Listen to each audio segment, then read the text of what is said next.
no abogados. El podcast de la carrera de Derecho de la Universidad Nacional de Loja. Un espacio hecho por estudiantes donde hablamos de derecho de forma clara, sencilla y sin tanto enredo. Llame a mis abogados. Exploramos los grandes temas legales del Ecuador y el mundo y te damos herramientas para conocer y defender tus derechos. Noticias, entrevistas, historia, leyes y muchas preguntas respondidas en un lenguaje comprensible para todos. Porque entender la ley También es tu derecho. aquí empieza. Derecho para no abogados.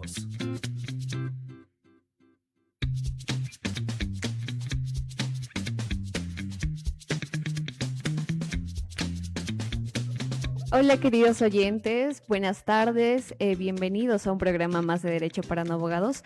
Estamos muy felices de que nos acompañen hoy, un viernes más, las 4 de la tarde. Estamos aquí solo mujeres, en importancia de que vamos a hablar sobre unos temas empezando marzo respecto a los derechos de las mujeres, el Día Internacional de la Mujer. Y bueno, me complace muchísimo estar con ustedes acompañándolos. Mi nombre es Priscila y bueno, les doy la bienvenida, chicas. Muy buenas tardes, estimados radioescuchas, queridas chicas. La verdad que es un gustazo volver a estar aquí en cabina, especialmente para hablar de un tema muy importante. Abriendo el mes de marzo como tal, vamos a hablar sobre el Día Internacional de la Mujer, que es el 8 de marzo. Vamos a traer dos temas muy interesantes para esta emisión. El primero se tratará acerca de, como tal, el Día Internacional de la Mujer. Vamos a estudiar un poquito de su origen, vamos a estudiar un poco de cómo se la ve ahora la mujer dentro de la normativa ecuatoriana y finalmente vamos a hablar sobre la mujer en la sociedad actual, su rol, los diversos problemas a los que se enfrenta por el hecho de ser mujer, las diversas barreras. La verdad que es un tema muy, muy interesante, está muy bonito y de verdad que es un honor poder estar aquí nuevamente. Buenas tardes, Priscila. Buenas tardes, Alicia. Y muy buenas tardes con todos nuestros queridos oyentes que nos escuchan el día de hoy. Ya estamos al aire en Derecho para no abogados, su programa que explica la ley de una forma directa y sin complicaciones. Así que empecemos, chicas.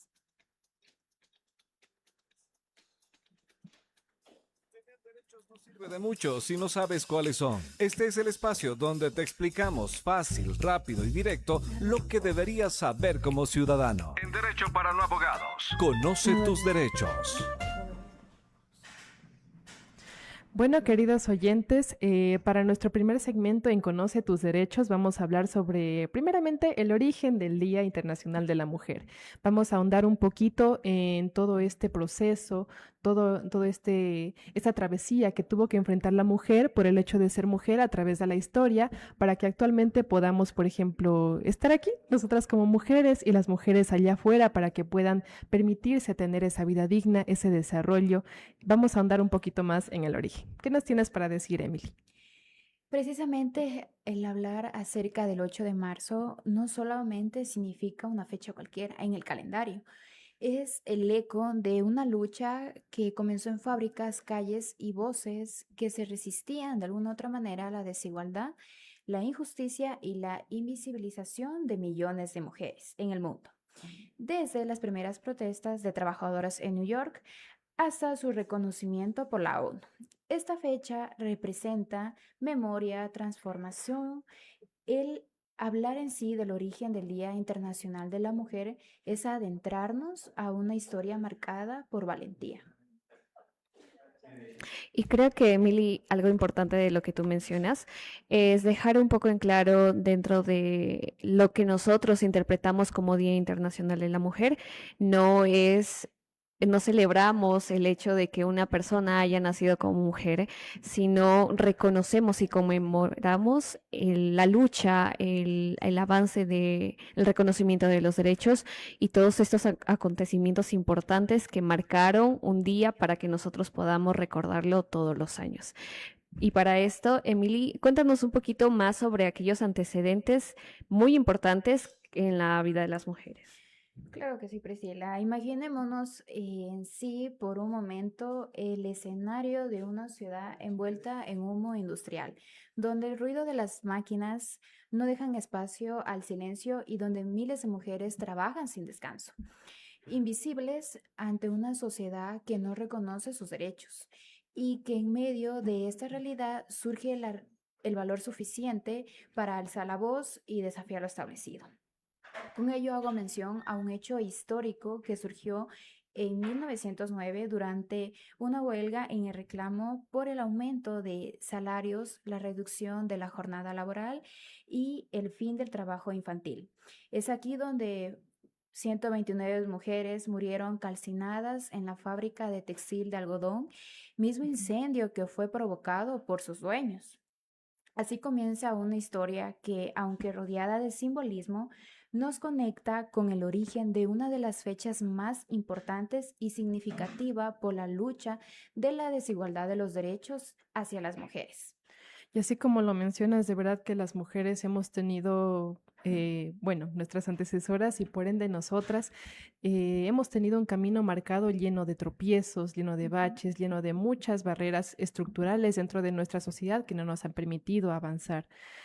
Este suceso que mencionas como tal da origen al Día de la Mujer y cabe recordar también lo que dijo Pris, que hoy no se, bueno, el 8 de marzo no se conmemora el mero hecho de nacer como mujer, sino el hecho de toda la lucha social que tuvo que enfrentar la mujer. Emily, ¿nos puedes hablar un poquito más sobre otras fechas o eventos importantes? Si lo miramos desde una perspectiva histórica en sí, Alicia, durante gran parte de la misma, las mujeres prácticamente no participaban en nada y tampoco Ujú. tenían una vida política activa. Hoy esto puede parecer extraño, pero durante siglos y en esa época era algo normal. Incluso el momento de hablar de libertad e igualdad, las mujeres siempre quedaban afuera. Como un ejemplo de ello, de esto, es el suceso de la Revolución Francesa, donde defendía las ideas de la libertad e igualdad entre las personas. Y de ahí surgió la Declaración de los Derechos del Hombre y del Ciudadano. Pero si ustedes se fijan como tal, solamente menciona la palabra del hombre y del ciudadano, excluyendo de alguna otra manera a la mujer como tal. Fue así que justamente por eso Olly Negus, considerada como activista, decidió escribir en 1791 por su propio texto que hablaba de la Declaración de los Derechos de la Mujer y de la Ciudadana, donde ella prácticamente de alguna otra manera reclamaba que las mujeres también deben de tener los mismos derechos políticos y civiles. Sus ideas fueron muy revolucionarias, muy radicales en este tiempo y por ende ella fue sentenciada a muerte a guillotina, solamente por alzar la voz por las mismas mujeres que temían en la sociedad.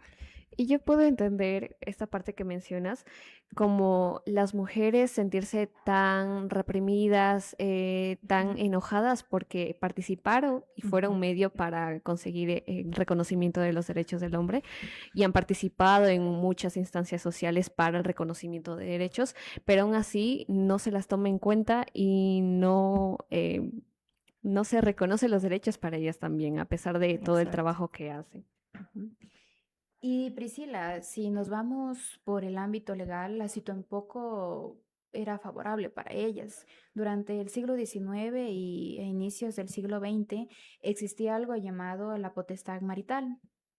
En términos simples, significaba que una mujer casada no tenía autonomía legal completa. Un claro ejemplo de ello, muy influyente, fue el Código Napoleónico, impulsado por Napoleón Bonaparte. Ese código influyó muchísimo en las leyes de varios países, incluidos los de Latinoamérica, y establecía que la mujer no podía trabajar, firmar contratos y tampoco administrar sus bienes sin el permiso de su esposo. En la práctica, esto era como si legalmente la mujer fuera una menor de edad durante toda su vida. En algunos países europeos como España, esas restricciones no se eliminaron completamente hasta 1975. Tanto así que la situación educativa también ese derecho era muy limitado. La idea de que una mujer estudiara en una universidad parecía innecesaria o inapropiada. Recién en 1848 se fundó la primera secundaria para las mujeres, que se la conocía como Londres de Bedford College. Otro aspecto muy importante también que es alejado a la igualdad que existía entre hombres y mujeres era el derecho al voto. Uno de los primeros países en reconocerlo fue Nueva Zelanda en 1893. Otros países se unieron a este hecho, que fue Estados Unidos en 1920, España en 1931, México en 1953, entre otros.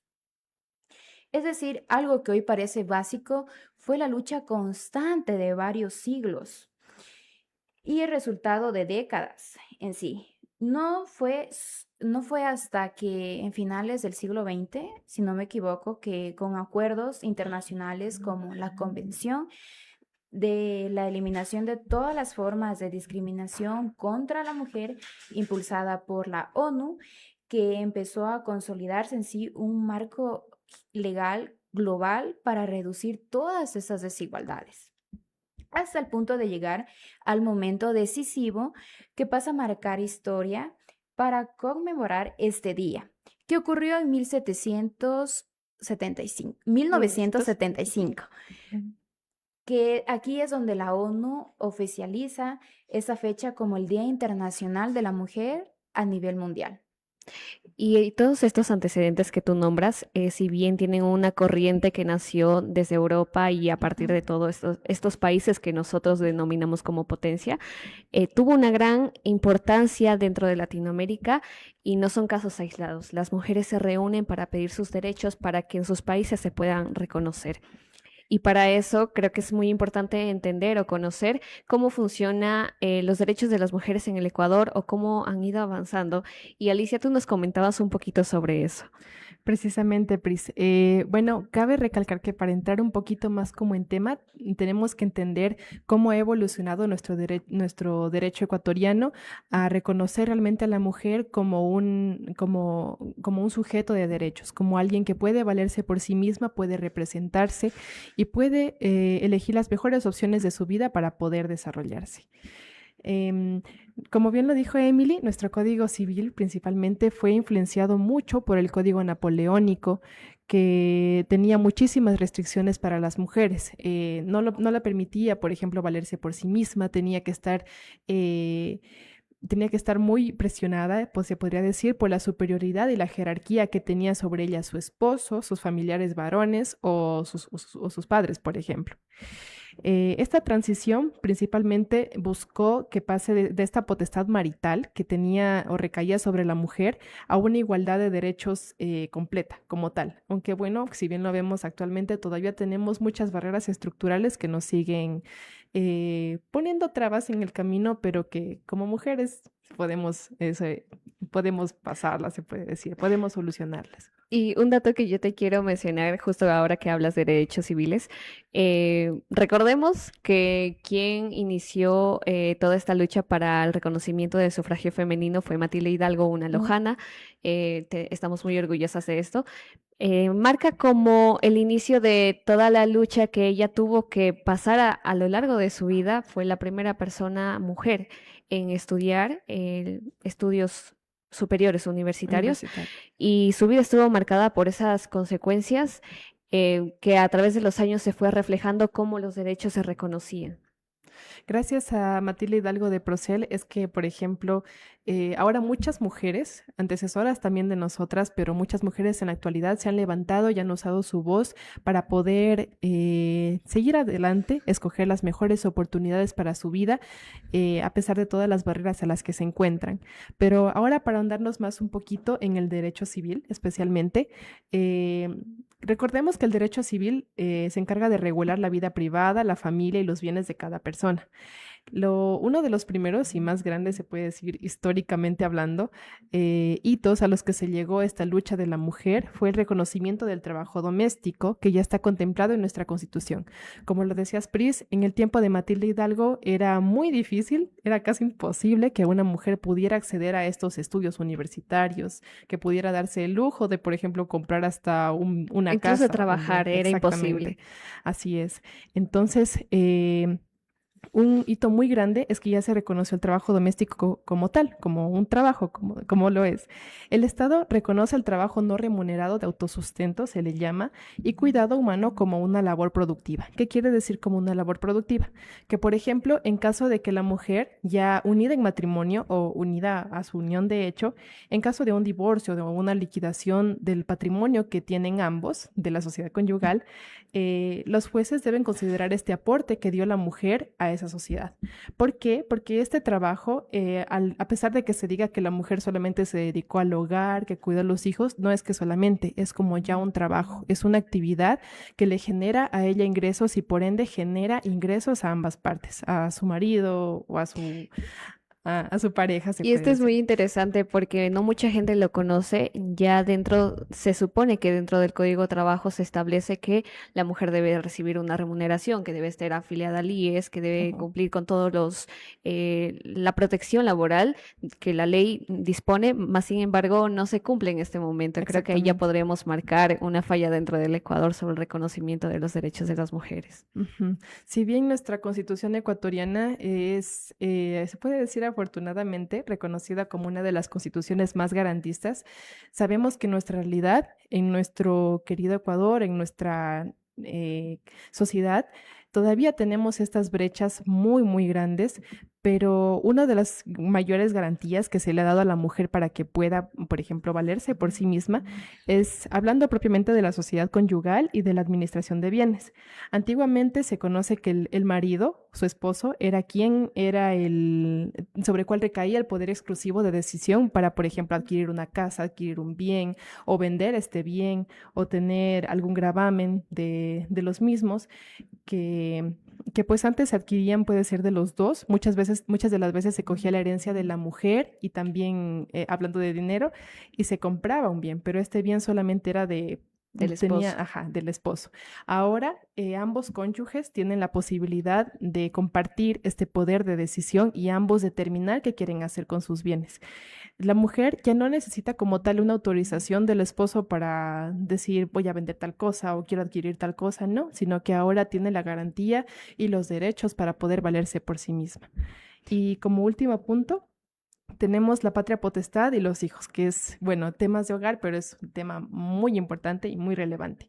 Ahora existe la igualdad de autoridad. Antes la autoridad dentro de la familia recaía principalmente sobre el padre, que era quien tomaba las decisiones sobre la educación, la salud de sus hijos, sí, pero ahora esta decisión recae sobre ambos. Es una patria potestad ejercida por ambos, se puede decir. Y antes de continuar, Alicia, a mí me nace la inquietud de cómo ha reconocido y ha protegido la ley ecuatoriana los derechos de la mujer ante el ámbito penal como tal, cómo se dio, cómo ha sido su proceso. Claro, eso es muy importante, de verdad que es muy relevante porque toda esta lucha que tuvo la mujer a través de la historia, la verdad es que no fue algo pasivo, fue algo que involucró muchos sacrificios, cobró muchísimas vidas de muchas mujeres activistas que alzaron la voz, pero que en algún momento fueron silenciadas. Ahora, el derecho penal ecuatoriano, bueno, lo principal que se puede decir, lo más relevante, es que ahora ya se tipifica al femicidio, que es el asesinato de una mujer, como un delito como tal. ¿Qué significa que se tipifique? Que ya se reconoce que es un delito dentro de nuestra normativa ecuatoriana. Nuestro Ecuador fue uno de los primeros países en reconocer el femicidio como un delito específico, diferenciándolo, por ejemplo, del asesinato común o del homicidio. Eh, la pena para este femicidio va de 22 a 26 años y esto recae, bueno, sobre la consideración de agravantes. ¿Qué es un agravante? Son, por ejemplo, circunstancias específicas que hacen que este delito pueda empeorar o bien pueda, o sea, empeorar quiere decir acceder a su pena máxima para el victimario o bien a su pena mínima. Los agravantes dentro del femicidio son que si hubo una relación previa, como una relación de pareja, una relación familiar, en la que la mujer fue vulnerada y al final fue asesinada. Esa es un agravante que puede recurrir hasta los 26 años de prisión, de pena privativa de libertad, que es la máxima pena. Asimismo, si el cuerpo es expuesto en público, como se hacía muchas veces antes, que la mujer era... Exponerla a la vergüenza. Exactamente, exponerla a la vergüenza, imagínense, no, es una condición terrible, de verdad. Y si hubo si hubo violencia sexual previa, que esto son factores que indican que la pena pueda subir al máximo. Asimismo, ahora se reconocen los tipos de violencia criminalizada. Nuestro COIP, el Código Orgánico Integral Penal, ya no sanciona meramente los golpes, sino que ahora reconoce los diversos tipos de violencia a los que las mujeres, o bueno, cualquier ser humano es verdad que puede estar expuesta a violencia, pero específicamente las mujeres quienes han sufrido mayor vulnerabilidad, se reconoce la violencia física, la violencia psicológica, la violencia sexual y la violencia patrimonial.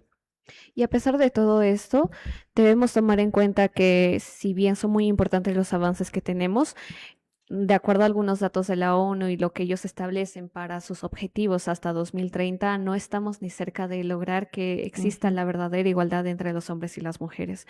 Y esto lo podemos evidenciar tanto en nuestro país como en otros países de manera aterradora, porque a pesar de que estamos en el año 2026, todavía vemos las noticias de todos los ultrajes hechos a las mujeres. Y al menos en los datos que establece la ONU, al menos 10 mujeres, cada 10 minutos muere una mujer en todo el mundo. Y es algo bastante aterrador. Así también, si nos enfocamos un poco más entre las vulneraciones que existen en la actualidad, nos vamos a Medio Oriente. Y esto lo vemos en las noticias siempre, tanto como en Pakistán, que en 2023 se registró que las mujeres sufren violencia, algún tipo de violencia y agresión sexual por parte de sus parejas, y esto representa un 47%, que es una tasa bastante alta, y eso de lo que se tiene contabilidad. Y al menos 1,000 mujeres mueren por algún crimen de honor. Que esto realmente es algo, como lo mencioné, es algo impensable, como una mujer se expone a la vergüenza pública por parte de sus familiares al tener que asesinarla por el honor, por algún ultraje que le ocasiona a la familia, y eso es impensable. Y así también tenemos casos como en Irán. Hemos visto las lamentables noticias, tanto los conflictos que ya existen sobre la guerra, la mujer cómo se ve afectada dentro de los conflictos armados, de las consecuencias tanto en su integridad física, psíquica y también sexual. Es terrible. Y aquí algo que mencionar es incluso sobre lo que se hablaba en Afganistán. Lamentablemente la mujer está teniendo un retroceso total sobre los derechos, y esto lo está avalando la ley, la misma legislación. Tanto así como poner, creo que no vamos a tocar el tema de la religión, pero sí queremos hacer énfasis sobre todas estas libertades que la mujer ya no tiene, que ha perdido. Y cómo el castigo que se le impone sobremanera, y así también como el castigo que se le impone a la persona que le hace el daño a la mujer es mínimo. Y es muy lamentable. Y cuando nos referimos también a Medio Oriente, hablamos, por ejemplo, de la India, en donde vemos los casos de matrimonio infantil, que son muchísimos, las agresiones, la violencia sexual, todos estos casos de impunidad en donde una mujer por los procesos no logra identificar o no logra tampoco probar que se le ha vulnerado un derecho sexual. Y bueno, al menos se ha registrado que 2.500 personas, mujeres, han muerto en 2020 en la India porque las han acusado de brujería. Y es increíble cómo nosotros vemos estos antecedentes de 1700 de varios siglos, pero aún en 2026 siguen presentes y las consecuencias están ahí. Y bueno, yo creo que eso sería como un alcance total sobre los sucesos en la actualidad, sobre los derechos de las mujeres, el por qué conmemoramos este día y por qué lo traemos a la radio tanto, porque hablamos de derechos, así como hablamos sobre la justicia social y la importancia que le damos a estos temas. Así es. Y bueno, chicas, ya como para andar cerrando este primer segmento, de verdad que como una pequeña reflexión, lo mencionaba Pris, y es muy lamentable como ahora en un mundo que se supone que tiene tantas oportunidades para todas las personas, a pesar de que eso parezca algo muy alcanzable para la realidad de otras mujeres a lo largo del mundo, en nuestra propia cultura, en nuestra propia sociedad, todavía son realidades inalcanzables, totalmente despejadas de su realidad, se podría decir. Bueno, con mucho gusto, creo que terminamos este tema sobre el Día Internacional de la Mujer. Quédense con nosotros, queridos radioescuchas, va a venir una invitada súper especial para nuestro siguiente tema sobre el activismo femenino en Latinoamérica, especialmente en México, como son las madres buscadoras. Enseguida regresamos con más de Derecho para No Abogados. Por la señal de UNL Radio. 16 horas, 27 minutos. Potencia tus conocimientos profesionales de la mano de la Universidad Nacional de Loja. Desarrolla tu visión estratégica y responde con innovación a los desafíos de la sociedad actual. Nuestros programas de posgrados te ofrecen esta oportunidad. Revisa las convocatorias abiertas en www.unl.edu.es. Te esperamos. Inspírate, cree y transforma con la UNL. La persona que te ayuda a encontrar una fuente científica también está protegiendo la calidad de tu tesis. Sí, el bibliotecario es clave en acreditación, investigación y publicaciones. Es cierto, organiza libros, pero también gestiona información científica con rigor técnico. En la UNL, el sistema bibliotecario es parte del aseguramiento de la calidad académica. Visita nuestras bibliotecas en la Facultad de la Salud Humana, en la Facultad Jurídica, Social y Administrativa y nuestra Biblioteca Central. Sin biblioteca, no hay investigación sólida.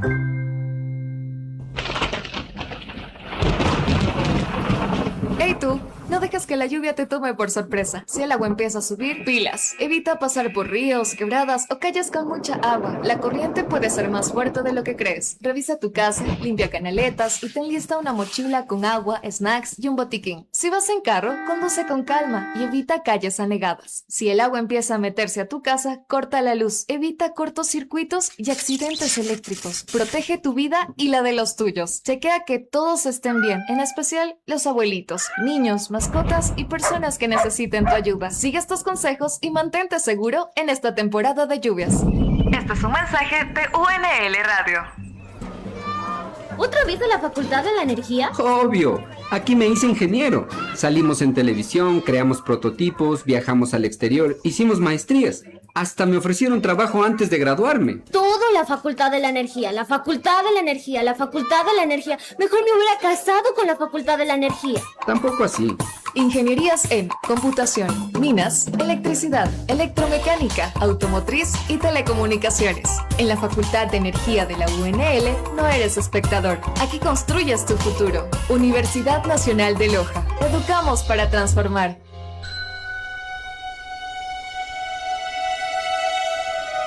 Cierra los ojos por un momento y viaja conmigo en el tiempo. Imagina que es el año 1908. Estamos en Nueva York, no hay redes sociales, no hay filtros, no hay derechos laborales. Solo hay humo, un frío que cala los huesos y el ruido ensordecedor de cientos de máquinas de coser. Ahí, en medio de ese ruido, hay miles de mujeres. Mujeres exactamente iguales a ti y a mí. Tienen sueños, tienen familias, tienen un cansancio infinito. Trabajaban más de 12 horas diarias rodeadas de telas y polvo, ganando menos de la mitad que un hombre, sin derecho a quejarse, sin derecho a votar.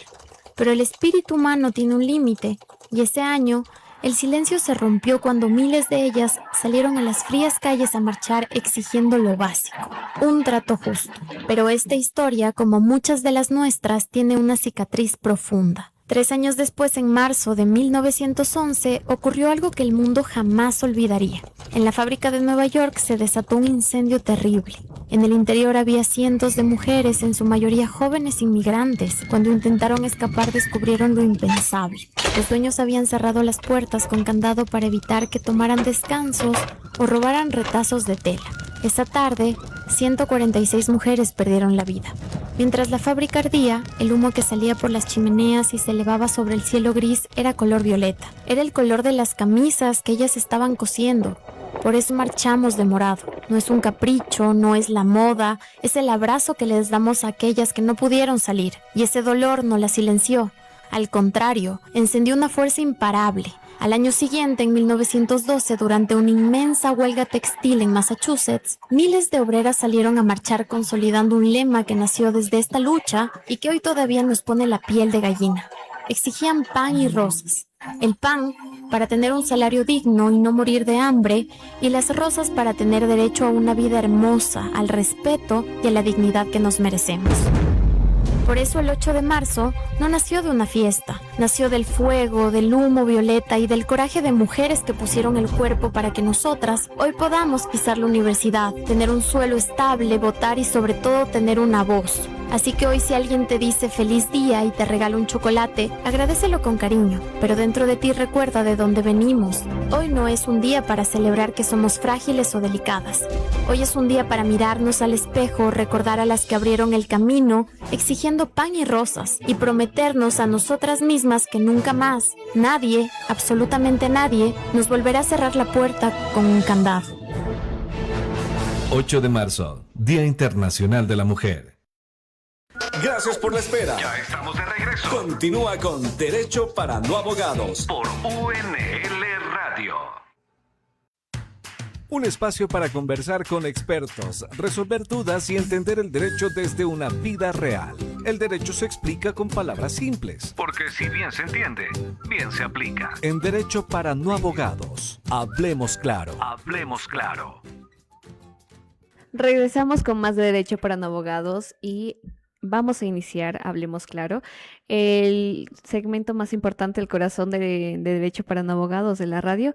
Tenemos a una invitada muy especial con el tema de activismo femenino en Latinoamérica, refiriéndonos precisamente a las madres buscadoras en México. Alicia, cuéntanos un poquito más sobre nuestra invitada. Así es, queridos radioescuchas, para todos quienes están aquí sintonizándonos, nuestra invitada es la licenciada Elizabeth Flores. Muy bienvenida. Hola. Nuestra invitada es licenciada en Trabajo y Servicio Social por la Universidad Católica de Cuenca, es magíster en Trabajo Social Familiar por la Universidad Técnica de Ambato, tiene un diploma superior en Desarrollo Humano por Flaxo, Argentina, y actualmente está cursando un doctorado en Ciencias Sociales con especialización en Trabajo Social por la Universidad de la República de Uruguay. Doctora, bienvenida. Muchas gracias, Alicia. Muchas gracias con todos, con todas. Doctora, hace aproximadamente un año, en el mes de marzo del 2025, el mundo se estremeció acerca de un caso impactante que es el rancho de Izaguirre en México. Se demostró una realidad en sí alarmante, es decir, se demostró la existencia de posibles fosas clandestinas y la falta de respuestas eficaces ante la desaparición de las personas. Este tipo de hallazgos no solamente revela la magnitud del problema, sino también el dolor de cientos de familias por no encontrar a sus seres queridos como tal. Desde este momento se conoce la existencia de la Organización de las Madres Buscadoras a nivel mundial. Frente a esta problemática surge una inquietud como tal, es quiénes son las madres buscadoras y qué actividades realizan dentro de esta organización. Bueno, sí, muchas gracias. Buenas tardes con todas, con todos, público también que nos escucha. Yo primero agradecer por el espacio y pues la consideración que han tenido hacia mi persona sobre un tema pues que es de mi interés, es una de las líneas que me apasiona un poco en temas investigativos, la violencia justamente y aquella que tiene connotación de género sobre todo. Cuando hablamos de activismos, hablamos justamente de diversos activismos, pero particularmente hablar de madres buscadoras en México, que se le ha dado esta forma de denominarlo, bueno, pues viene arrastrando y tiene una génesis bastante relevante, ya desde la década de los 60 aproximadamente, pues porque México tiene una estadística bastante alarmante en cuanto a desaparición forzada. Y tiene una connotación o un énfasis especial hacia mujeres. La desaparición tiene un énfasis sumamente grave o especial hacia la desaparición de mujeres. Cuando, a partir de 2000, 2006 aproximadamente, se registra ya una cifra mucho más grave aún todavía de desaparición forzada, del 100%, el 96-97% aproximadamente de desapariciones son a partir de 2006. Y es allí donde se va agravando un poco la situación y va tomando un carácter ya jurídico internacional tampoco y se eleva a la esfera pública internacional. En estos contextos, pues las madres buscadoras de México, que así se las denominan y se autodenominan también, son pues aquellas mujeres o grupos de personas, pero se las denomina madres buscadoras porque fundamentalmente son grupos constituidos por madres que perdieron a sus hijas, a sus hijos, a sus niños, niñas, adolescentes, y que hasta la fecha en su gran mayoría no tienen rastros de ellos. Son búsquedas interminables y tienen una connotación en la psique de las personas bastante fuerte porque a veces por una instancia pues es como que buscan a sus familiares para cerrar ciclos de duelo. Pero por otro lado se presenta como que una dicotomía allí porque a la vez al no encontrar y al no poder no encontrar los cuerpos, se presenta una circunstancia constantemente de un choque ahí emocional porque no pueden cerrar el duelo y son ciclos de búsqueda interminables. Hay personas que están desaparecidas ya muchos años, la probabilidad de encontrarlas con vida es casi nula. Ciclos de mucho dolor, mucha decepción, ¿verdad? Claro. Estos grupos a ver, me parece muy oportuno y pertinente que se haya abordado este tema. Primero porque vamos este domingo a conmemorar ya 51 años del 8 de marzo, Día Internacional de la Mujer. Y hablar de activismos femeninos en América Latina y tomar casos específicos como México, que está por el norte, pero también podemos hablar de los activismos femeninos desde el dolor, que nacen desde la carencia y que se los lleva a la esfera pública también. Existen unos incluso más antiguos, como las abuelas de la Plaza de Mayo por Argentina, como las madres buscadoras de Colombia, de los falsos positivos, se les conoce madres buscadoras de falsos positivos, que tiene otra connotación un cuanto diferente a las abuelas de la Plaza de Mayo por Argentina y también un poco diferente a lo que ocurre por México e incluso Ecuador, porque pues allí el tema es el buscar esos falsos positivos y el cómo se hace mirar estas desapariciones como una acción estatal para demostrar que se está trabajando en la lucha antiterrorismo, pero en realidad se les conoce como falsos positivos porque se considera que no fueron personas que estuvieron inmersas en este tipo de actos. Entonces, las organizaciones de madres o personas que buscan a sus familiares desaparecidos son por lo general organizaciones de hecho. Algunas se han constituido ya como organizaciones legalmente o jurídicamente constituidas, pero la gran mayoría están conformadas por la voluntariedad y nacen justamente desde esa ineficacia de la acción estatal, nacen también desde la impotencia, desde el dolor, desde la estigmatización incluso social que tienen estas personas, pero es importante porque desde ese activismo colectivo, desde ese activismo que surge desde el dolor, desde lo privado, se lleva a la esfera pública y se logra tener ciertos resultados, incluso a veces de mayor impacto que los que genera el Estado. El caso del rancho de Jalisco justamente es el día de ayer, salió ya una sentencia de la Corte Interamericana de Derechos Humanos justamente el día de ayer, en la que obligaba al Estado a través de la Fiscalía General a que duplique las acciones de búsqueda, a que acelere los procesos, a que genere una disculpa pública, le da la determinación, entre otras de plazos, entre otras acciones que obliga la Corte Interamericana al Estado. Y reconoce también la acción de las madres buscadoras y de cómo fueron ellas las que encontraron aparentemente fosas comunes y cómo toda la evidencia que se recopiló en el rancho de Jalisco se presume hasta el día de hoy que era un centro de reclutamiento, de adiestramiento también y un lugar en el que clandestinamente presuntamente se tenía personas allí que se encontraban como desaparecidas. Un dato curioso de este grupo es que esa impotencia, ese dolor de la acción estatal que vivieron en algún momento por sus personas o por sus seres queridos que desaparecieron en algún momento, se considera que hay una duplicidad nuevamente, o lo que nosotros le consideramos como revictimización hacia las víctimas directas y hacia los colaterales, que son los familiares, pues se considera justamente, y a decir de quienes conforman, es como una doble pérdida al decir que en algún momento se registraban como personas desaparecidas. Y luego, cuando en algún momento intervino instancias internacionales al país, decían nuevamente que algunas de las víctimas que continuaban desaparecidas en los registros de personas desaparecidas aparecían como que ya fueron identificadas y fueron localizadas. Entonces, los familiares decían que es una doble pérdida, es una doble desaparición, una por parte de la ineficacia del Estado y otra de manera intencional. Doc, y nosotros determinamos aquí que las madres buscadoras o, bueno, las personas que han hecho activismo femenino suplen de alguna manera todas estas actividades que debió ejercerlas el Estado. Pero suplir estas actividades también implica ponerse en algún riesgo o asumir algunas consecuencias que no precisamente son buenas. ¿Cuáles son estas?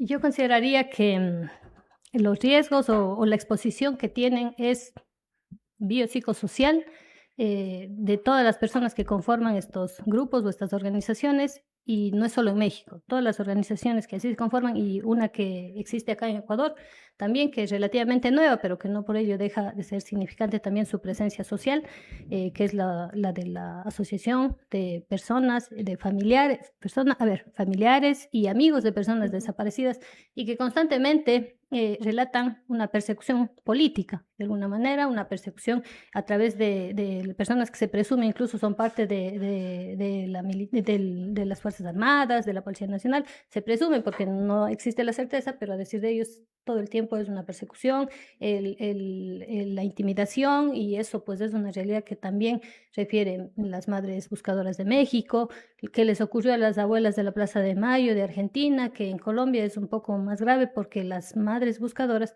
luego terminan siendo desaparecidas también forzadamente y no se las identifica. Entonces, desde mi punto de vista, el principal riesgo es la vida, el exponer la vida misma y luego la integridad personal. Eso desde una esfera un poco política, por decirlo de esa manera. Por otro lado, la exposición, decía yo, biopsicosocial, porque también existe un impacto psicológico, porque ya tenemos un hecho de una pérdida o de una desaparición, y psicológicamente eso implica ante la desaparición un duelo no sanado, un duelo que permanece en el tiempo y que si no se lleva toda la ritualidad y la verificación de que falleció alguien, es un duelo no sanado, un duelo constante, pero por otro lado también es una búsqueda interminable, y eso afecta a la psique de la persona todo el tiempo y muy probablemente trasciende hacia todo el grupo familiar. Y finalmente, pues es el desgaste económico, es el desgaste, el impacto familiar. Las personas se trasladan, tienen que hacer incluso autocapacitarse todo el tiempo, estar compartiendo entre diferentes grupos prácticas de cómo han logrado a veces ingresar a las montañas, a la selva, fosas comunes, han identificado ciertas técnicas de cómo no dañar los restos para no afectar las evidencias que puedan tener para identificar a los posibles familiares. Se realizan búsquedas asimilando una pérdida ya mortal en fosas comunes, en las selvas, en algunos casos, pero también se hace búsquedas con la presunción de que se pueden encontrar con vida las personas. Y entonces también realizan búsquedas en hospitales, en diferentes estados de traslado, y eso implica un gasto económico importante, sin ayuda estatal, sin mayor apoyo en realidad. Doctorita, y bueno, que hemos hablado de todo este casi nivel de injusticia que reciben las madres buscadoras por el hecho de que ellas constantemente se enfrentan a una lucha por encontrar a sus familiares, incluso hijas, hijos, allegados suyos propios o de otras personas. A pesar de que ellas se enfrentan ya toda esta lista de factores diversos, por ejemplo, de, como usted bien lo mencionaba, mucho daño psicológico, mucho daño social. A pesar de todo esto, todavía vemos que nuestra sociedad hay un gran estigma social que se les da a estas madres buscadoras, especialmente a las que son, bueno, de las personas desaparecidas. Se recurre usualmente a estigmas que pueden hablar, por ejemplo, de ¿y en qué andaría su hijo? ¿O en qué estaba metida su hija? ¿Por qué se la llevaron? Así, o sea, en vez de que nuestra sociedad tenga un rol participativo en poder ayudar, apoyar a estas madres buscadoras, más bien se las vuelve a revictimizar, se les pregunta y se les cuestiona sobre el porqué de sus actuaciones. ¿Qué opina usted de esto? Tanto las madres buscadoras como otras formas de activismo que están orientados a otras acciones, pero siempre en garantía de derechos y de igualdad, al buscar la igualdad, terminan de alguna manera chocando con el arquetipo de la feminidad o de lo que se considera o se espera socialmente como lo femenino, como el ejercicio de la maternidad, el ejercicio de la feminidad, y todo lo que sale de aquel arquetipo siempre va a generar de alguna manera un choque sociocultural. Y modificar temas culturales son por lo general cambios a mediano o largo plazo. Durante ese tiempo, la acción colectiva constante, perenne en el tiempo, sí logra efectos en la sociedad, pero tienen que ser constantes, tienen que ser perennes. ¿Cómo afecta entonces el estereotipo de lo que se espera ser mujer, el deconstruir de alguna manera el arquetipo y sumado a ello el estigma que se genera en torno a las mujeres? El estigma pues se genera en torno a la ruptura del arquetipo. Y si se espera socioculturalmente que la mujer esté en la casa, que no reclame, que no entre en contraposición con los quienes ejercen los ejercicios de búsqueda, de localización, quien reclama derechos, quien exige justicia, por lo general pues es algo que rompe el arquetipo. Entonces ese estigma genera un impacto bastante fuerte en la sociedad y mucho más hacia la población que tiene como fin último de ubicar a sus seres queridos desaparecidos. Lo que puede generar el estigma, como decía Alicia, decía justamente el decir, bueno, por algo se desapareció, o qué estaba haciendo por allí. Si volvemos un poquito la mirada en Ecuador hacia atrás, y hace no muchos años tampoco, los operadores de la justicia en casos de violación o en casos de femicidio, lo que hoy conocemos como femicidio, a veces decían, pero ¿qué estaba haciendo a altas horas de la noche por allí? ¿O por qué estaba vestida así? Entonces está rompiendo el arquetipo y encima de eso termina siendo estigmatizada la víctima, termina siendo la persona que presuntamente provocó algo. Esa afectación sin duda es hacia la presunta víctima, pero también es hacia los familiares colaterales. Si una persona está en actividades de búsqueda, de lucha, de justicia, lo peor que se le podría hacer es estigmatizarle y trasladar. Lo que hace el estereotipo es trasladar la mirada social del responsable estatal hacia la garantía de derechos de la víctima y sus afectados colaterales y centrarla en la víctima como más bien la responsable o en las buscadoras como qué es lo que hacen. Y recordemos también las abuelas de la Plaza de Mayo, igualmente cómo se las estigmatizaba, cómo se les decía que se vayan a la casa a cocinar. Hay una película bastante buena respecto a eso que relata toda esa historia de cómo nacieron las abuelas de la Plaza de Mayo en la película La Noche de los Lápices.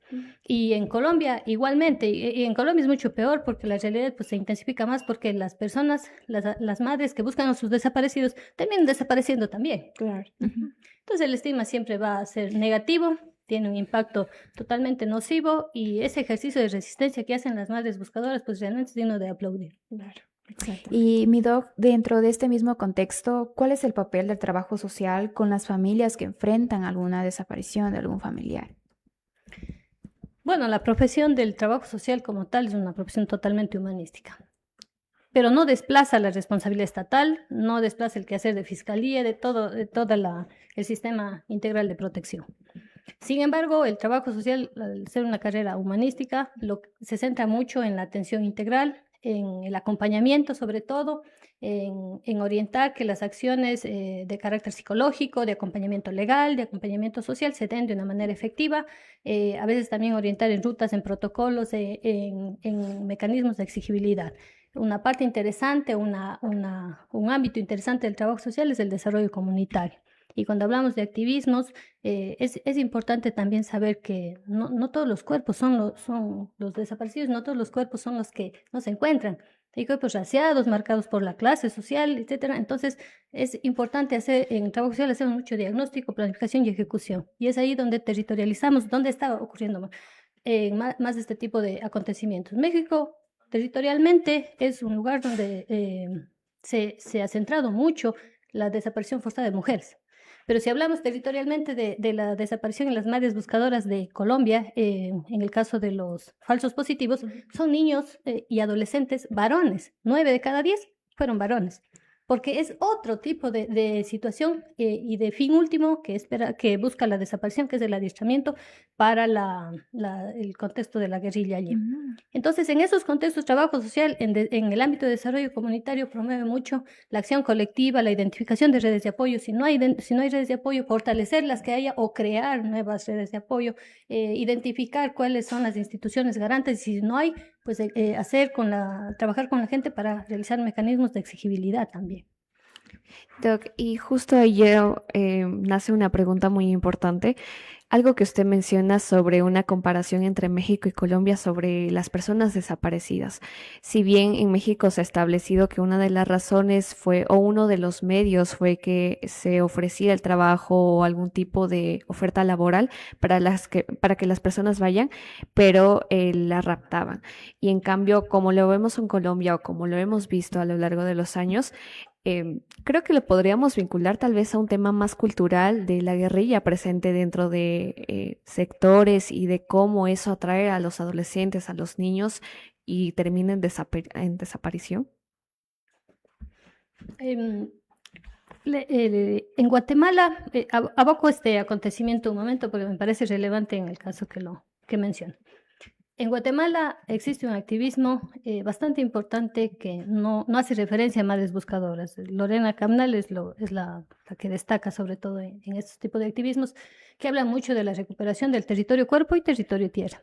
En el sentido de que es un grupo de mujeres excluidas socialmente, por decirlo de una manera, de su grupo social de origen.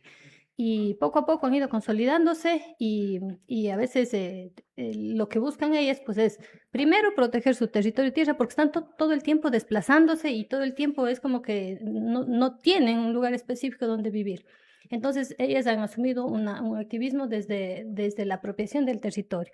Y también habla desde la apropiación del territorio cuerpo porque todo el tiempo cuando entran grupos armados se apropian de sus territorios, de sus cosechas, etcétera, pero también de sus cuerpos, a través de violaciones concretamente. Y a veces incluso llevándoles forzadamente a las niñas o a las adolescentes.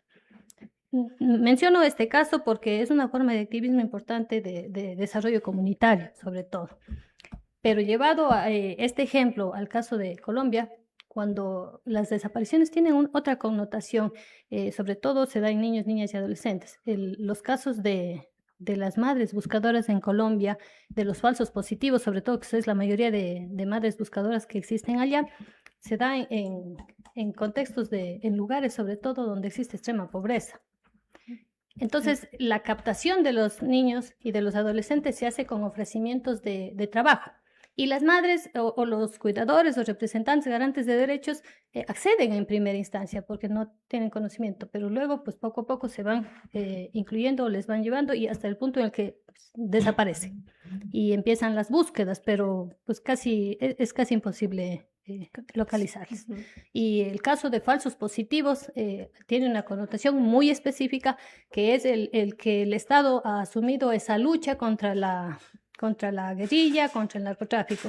Y las madres lo que refieren es que sus hijos, sus hijas, sobre todo los varones, desaparecen, sus esposos desaparecen y luego aparecen como personas que fallecieron y que murieron en contextos de conflicto armado y que se les atribuye que formaban parte de grupos guerrilleros y que la eficacia de la lucha contra el narcotráfico se ve que estas personas han sido parte de estos grupos guerrilleros, cuando en realidad las madres buscadoras han logrado comprobar que en gran parte de los casos no formaban parte de estos grupos falsos positivos.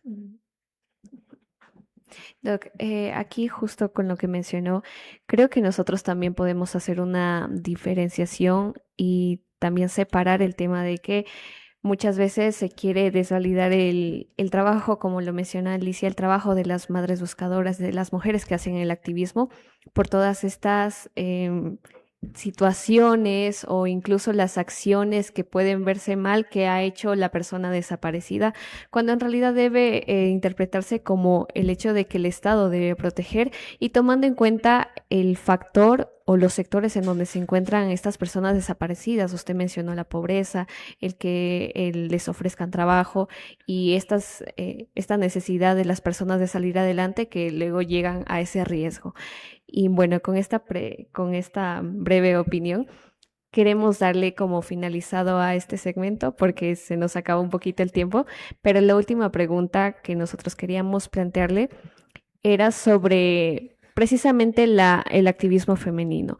¿Por qué son en la mayoría las mujeres quienes se reúnen en organizaciones para luchar contra estas situaciones, estos fenómenos?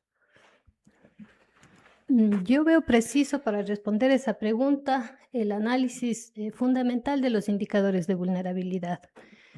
A mayor presencia de indicadores de vulnerabilidad en la vida de una persona o de una familia o de un colectivo social, mayor será el grado de riesgo social o de probabilidad de.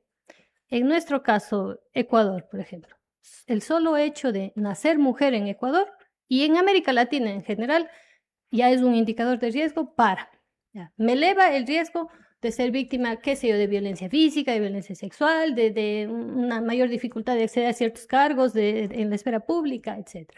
Cuando el solo hecho de la presencia de un indicador obliga, demanda al Estado generar política inclusiva. Y imaginémonos un escenario en el que los indicadores de vulnerabilidad se vayan sumando 2, 3, 4, 5 en una misma persona, en un mismo grupo social, en un mismo colectivo. Se potenciaría el riesgo sería mucho más grave el riesgo a ser víctima de desaparición forzada. Si hablamos de escenarios, primero, niños, niñas y adolescentes son grupos de atención prioritaria porque su ejercicio de derechos está condicionado a otras personas, a terceras personas. Eso es ya un indicador de vulnerabilidad. Si hablamos de niños en situación de pobreza, 2 indicadores de vulnerabilidad. Niños en situación de pobreza y con nivel de instrucción baja. Mucho mayor el indicador. Entonces, no sé si me voy a entender, mayores indicadores, condiciones o situaciones de vulnerabilidad potenciarán el riesgo a que las personas sean víctimas de desaparición. En el caso de las madres buscadoras que han tenido diferentes nombres en América Latina, reflejan un activismo bastante importante, de alto riesgo, así lo ha considerado la Corte Interamericana de Derechos Humanos, es un grupo de alto riesgo y por lo tanto requiere protección estatal, pero se consolida fundamentalmente en mujeres porque las pérdidas, y debemos hablar de qué espacios han sido considerados como femeninos o asignados al arquetipo femenino que decía. Entonces, las actividades de cuidado, de protección, ¿quiénes las hacían históricamente y aún sigue? Las mujeres. Entonces, esa actividad de cuidado, cuando se sale de las manos y se vuelve una responsabilidad estatal, buscar localizar a un familiar, un hijo, una hija, un amigo, y si el Estado no responde, quienes salen a exigir derechos son las personas a las que, primero a las que les importa, y otras a las que la conciencia social, los sentimientos, las emociones les obligan, les demandan ante una inacción. Hay que tener presente que finalmente las madres buscadoras realizan actividades dignas de honrar en este 8 de marzo, pero también hay que reconocer que responden a una eficacia estatal. Sí, exactamente. Bueno, doctorita, de verdad que ha sido muy, muy interesante este tema.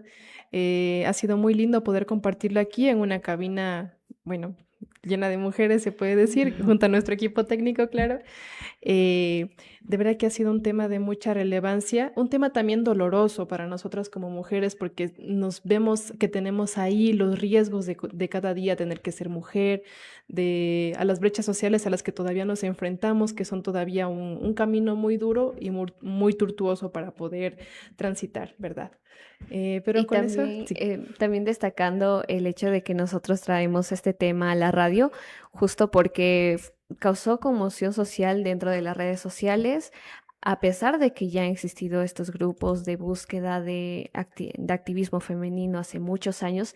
Recién el año pasado lo pudimos conocer por las redes sociales por hechos trágicos y creo que fue muy importante estar en este espacio para reconocer toda la labor que hacen las mujeres.